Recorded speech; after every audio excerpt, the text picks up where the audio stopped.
Аз съм много проевропейски настроен човек. 4 години съм бил председател на Комисията по европейски въпроси и още 4 години съм бил вице-премиер. Ще кажеш нещо антиевропейско ли, че започва с такова... Да, ще обясня защо го казвам това. Съм бил ангажиран. Тоест, 8 години от този общо взето 10 години присъединителен процес, аз съм бил много активен участник в него. И никога за миг не съм се съмнявал, че България трябва да стане член на Европейския съюз с всички възможности, които това и дава. Това, което обаче ние сме свидетели през последните 10 години, е, че българският политически елит няма никакво самочувствие на член на държава, представлява член на Европейския съюз. Аз се колебая дали въобще има случай, в който българското правителство, което и да е то, е излязло и е казал: да, вие всички 20 и кусор държави мислите така, но ние българите мислим иначе и отстояваме това, което ние мислим, защото това е въпрос на нашия национален интерес. Ние развихме един менталитет на послушковци, изпращаме хора, които главно гледат как ще вземат позиции в европейските структури, държат се като отличници, които гледат да се харесат на класната, и от тук българският национален интерес страда. Разбира се, когато човек е в такава общност, той няма как да не бъде ангажиран и с интересите на другите, но това не означава да не поставя своите интереси.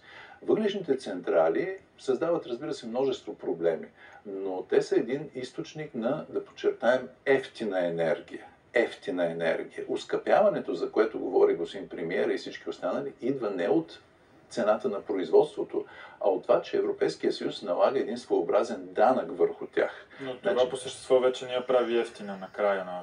Тя не е прави, ама то по същия начин аз лесно мога да ви откажа да карате кола на бензин или на дизел, като ви кажа, че върху всеки литър бензин ще плащате още 5 лева отгоре и вие сте готов. На зелената политика и на зеления. Какво значи зелената политика? Тази зелена политика не трябва ли да е в името на нещо?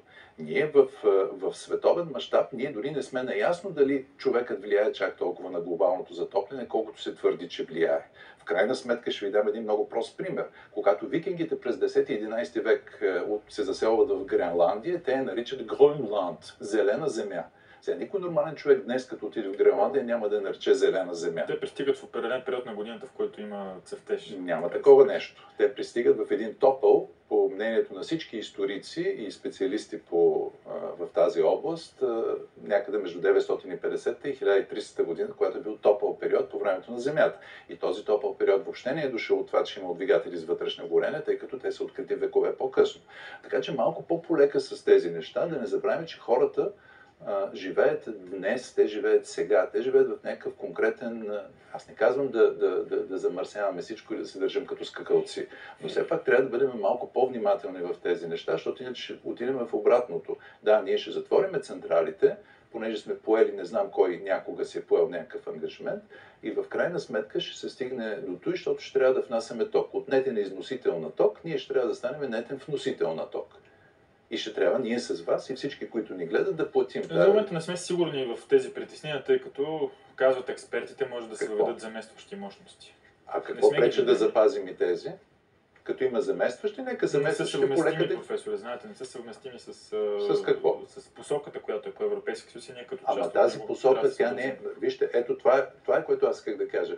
Посоката, по която е поел Европейския съюз в една или друга област, тя не е природна даденост. Това не е като смяната на деня с нощта и ние не можем да се противопоставим. Ние сме тези, които, бидейки част от Европейския съюз, казваме каква да бъде посока. Защото ако утре Германия изпитва недостиг или Франция, ще видите как много бързо зелената политика изведнъж се обърне.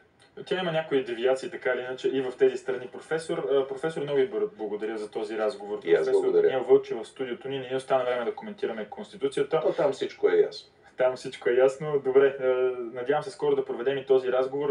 Бързам, защото ни е време да отидем към Перник. Там ще се проведе вторият предизборен